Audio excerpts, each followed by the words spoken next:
From scientists to celebrities, from UFC fighters to flat earthers, the Joe Rogan Experience brings in just about anyone with something to say. But not every episode is smooth sailing, like when Barstool Sports founder Dave Portnoy sat across from Joe and casually dismissed British boxer Tommy Fury, claiming he wasn't a real fighter. I saw Tommy Fury box. He is not a boxer. Well, he's definitely a boxer. Well, he puts on gloves. He's definitely a boxer, but is he a boxer like his brother? No. Tommy Fury is the younger brother of professional boxer Tyson Fury. Tommy often sits in the shadow of his brother's legacy, with many making comparisons to his brother's boxing ability, like Dave Portnoy, but Joe wasn't having it. Shut the up. Watch this. Find the Tommy Fury. Find the Tommy Fury fight on the shut Jake the card. Shut the This up. guy cannot. Please shut the up and watch this. Joe pulled up footage of Fury mid-fight, barking at Portnoy to just watch instead of talk. Watch what he's doing. This motherfucker is 100% a boxer. Can you find me the record of Watch this. Stop. Watch this. Look at this. You're out of your mind if you don't. Look at this. Joe, being a massive boxing and MMA fan, got visibly irritated, insisting that anyone who steps into a ring with gloves is a boxer. What? Look at that right hand. That was in slow motion. No, I it's think. not in slow motion.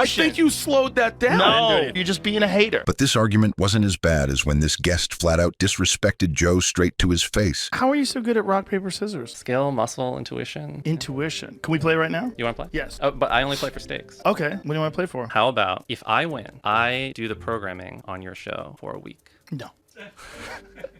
That's worth a lot of money. You can The guest, who clearly underestimates the show's worth, tries to double down, but Joe is clearly insulted. It'd be like programming, like who's going to be on. Yeah, who's going to be on? That's not possible. We're booked up months and months in advance. You were so confident. No. Pick a month, few months off. That's ridiculous to flip a coin on that. Joe is giving this guest a chance to be on the biggest podcast in the world, and for him to ask for a week of programming on the show downplays Joe's podcast and what it's worth. Do you think that there's something of equivalent value? No. There's nothing. Nothing that I can do. There's nothing that you could give me that would be worth a week of programming on the show. What are you going to give me? It sounds like someone's scared to lose at rock, paper, scissors. It sounds like someone else is scared to lose. No, you're asking me for something that's ridiculous. You don't have anything. You don't have anything that's worth a week of programming on the show that I couldn't buy myself. I'll make. No. I think will be interesting. No. But it wasn't as bad as conservative commentator Steven Crowder, who came in hot, claiming that since marijuana legalization, traffic deaths have skyrocketed. Traffic fatalities regarding marijuana have skyrocketed. Google that, because that's nonsense. No, we wrote about it live at better.com. Drunk driving arrests have dropped. What do you mean you've...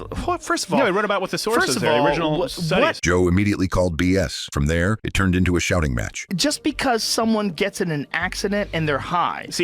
Hold on, stop. No, hold on a second. You interrupt way too much. You need to stop. It got ugly. Joe mocked Crowder's website. Crowder said Joe was being condescending. What started as a conversation about weed turned into a debate about who could talk over the other more effectively. Marijuana is one of the things that are good. And man. Just like you don't turmeric, you don't ginger, you don't a reduced sugar diet. All those things that reduce inflammation are good for you. I don't buy that smoking marijuana would be as beneficial as a reduced sugar diet. And my point is that people get so offended by me saying that and saying, but if you want to smoke, go ahead. You might be correct. Shouldn't be offensive. But it doesn't matter because it's not a contest to see what's the most beneficial. But things got even worse when Joe had the show's producer Jamie pull up an article to back up Joe's claims, and Steven Crowder became extremely defensive and tried to backpedal. Since marijuana legalization, highway fatalities in Colorado are at near historic lows. You haven't bringing up the source that you want to find. Washington Post. Bring up the study right there. Yeah, Washington Post. Bring up the study that we wrote. We wrote about it on our website. Look, I don't care about your website, you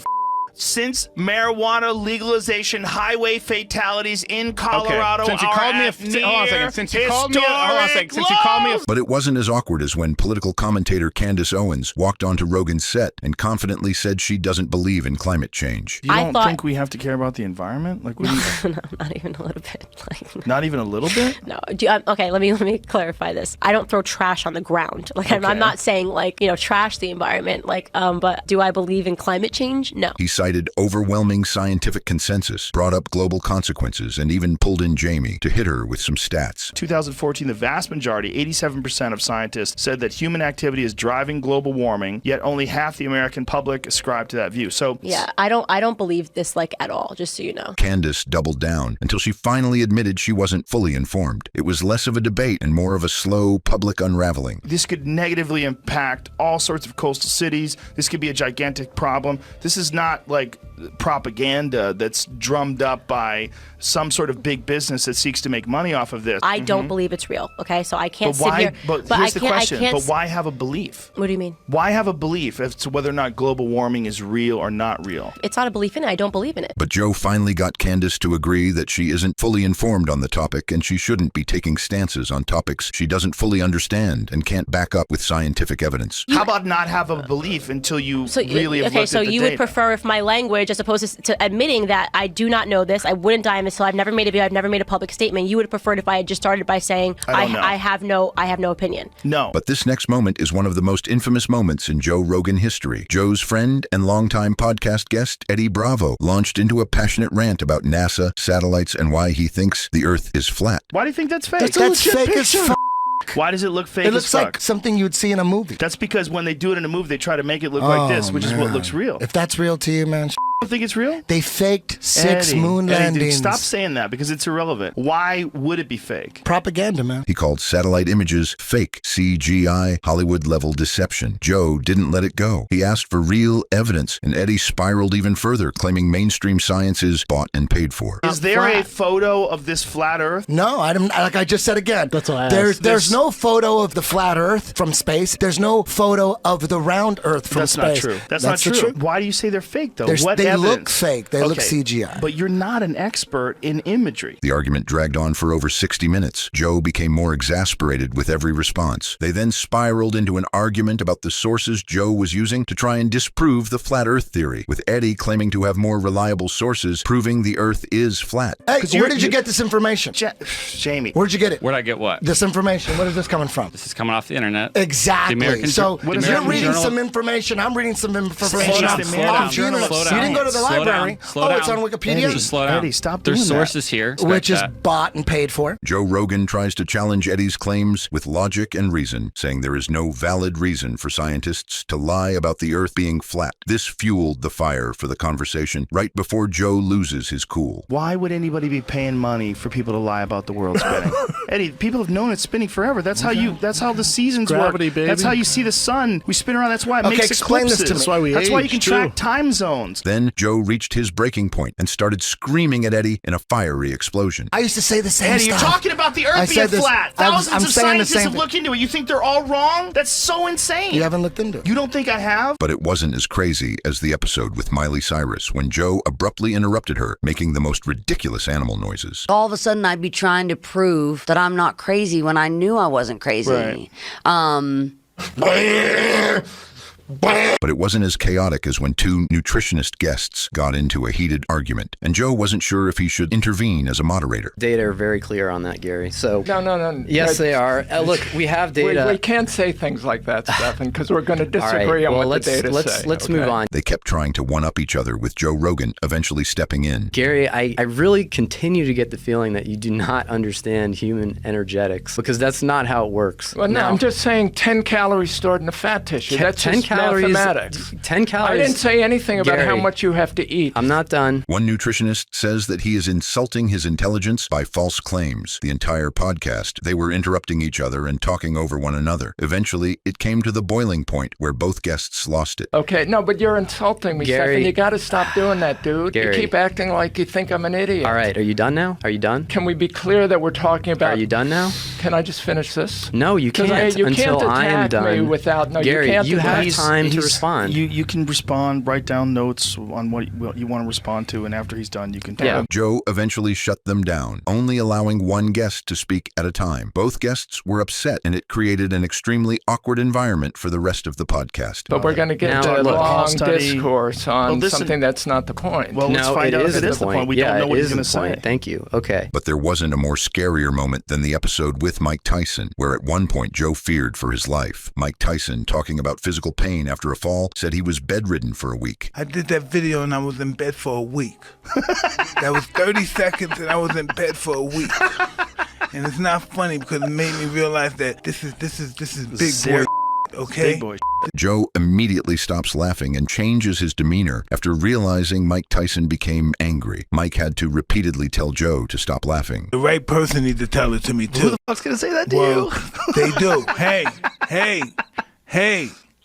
I listened. But the most awkward moment in the podcast's history was when comedian Shane Gillis made a casual joke about being on Joe's podcast if he ever got fired, and got completely brushed off and shut down. If I get fired here, whatever, I'll just go do Joe Rogan next week and I'll be fine. Anyway, I thought that was funny. No?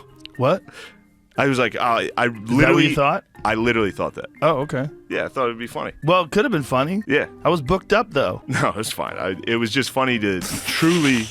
In one episode, Matt Walsh argued that gay marriage threatens traditional values. Joe shot back, saying love and commitment have nothing to do with procreation. Joe was very firm on his stances, firing back and standing his ground. But then why are you opposed to two gay people doing that? Well, because again, it's not about choice. It's about what this institution, marriage is an institution, and what is it, and what purpose does it serve? Joe argues with him saying that gay marriage should still be considered a traditional marriage and shouldn't have to be compared to a straight marriage, which challenges Matt's core religious and personal views. If marriage is not what I'm saying it is, why do we even need it? What's the point? I mean, you're saying it's a man-made institution. We are making the institution meaningless. But it's not meaningless. Well, but it's just very meaningful to the people that have it. Subjective, symbolic, and it's about your own personal feelings. Isn't it, though? Well, no, I would say that it's not. Well, if it's not subjective and it's not symbolic, it codifies and protects, gives a name to a thing that actually exists, which are man, woman couples creating babies. Matt Walsh argues that one of the main reasons for marriage is for a man and a woman to have kids together and to procreate. Joe fires back, saying that there are many marriages with a man and woman who don't want to have kids, and they should still be able to be married. And marriage isn't defined in the way he is describing it. If marriage is only for procreation and to bond a family together, what about people that are deeply in love that never want to have children? I don't think it's not only procreation, but that is one of the fundamental definitional aspects of it. But something that has never happened before in the history of the podcast was in an episode with Jordan Peterson. Things got so philosophical, they literally forgot what they were talking about. You can say, well, yeah, I've got all these flaws, but look at what I'm trying to do. Right. That's the real ground of self-respect. Well, I'm off the track with the question. Ground of self-respect. I can't remember what you asked me, so we'll have to go to a different topic. It created an awkward moment where the podcast came to a halt while they tried to remember what they were talking about to keep the podcast going. How did we get on this? We were... You asked about the evolutionary basis of in-group.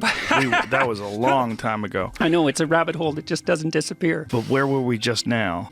Remember where we were just now? No. Sorry, I'm distracted by something else that's happening right now. Oh, I know. We were talking about men. Meanwhile, Paul Stamets, a world-renowned mycologist, was asked about the dangers of mushroom research and refused to answer, saying it could put his life in danger. What are the negative benefit or the negative effects of this? This is an explosive area of conversation, and that puts my life in danger. So I reserve the right not to answer your question. Whoa, I didn't expect that. Puts your life in danger talking about portobello mushrooms?